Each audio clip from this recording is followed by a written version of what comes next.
1518 July నెలలో ప్రస్తుత ఫ్రాన్స్లోని Strasbourg నగరంలో ఫ్రౌ ట్రోఫియా అనే మహిళ అకస్మాత్తుగా రోడ్డుమీదకు వచ్చి డాన్స్ చేయడం ప్రారంభించింది. ఎటువంటి సంగీతం లేదు, ఎటువంటి వేడుక లేదు, కేవలం ఆమె పిచ్చిగా నాట్యం చేస్తూనే ఉంది. మొదట ఒకరితో మొదలైన ఈ డాన్స్ వారం తిరిగేసరికి 34 మందికి, నెల రోజుల్లో దాదాపు 400 మందికి పాకింది. వీరంతా పగలు రాత్రి అనే తేడా లేకుండా వారాల తరబడి ఆపకుండా డాన్స్ చేస్తూనే ఉన్నారు. విచిత్రం ఏమిటంటే వారి కాళ్లు రక్తం ఓడుతున్నా, శరీరం సహకరించకపోయినా వారు ఆగలేదు.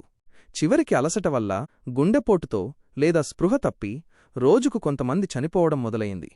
వైద్యుల వింత నిర్ణయం.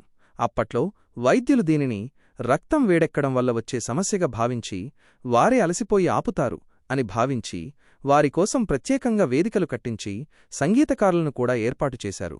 కాని ఇది పరిస్థితిని మరింత దిగజార్చింది. దీనికి కారణం ఏమిటి? చరిత్రకారులు, శాస్త్రవేత్తలు దీనికి 2 ప్రధాన కారణాలు ఉండవచ్చని ఊహిస్తారు. ఒకటి ఎర్గోటిజం.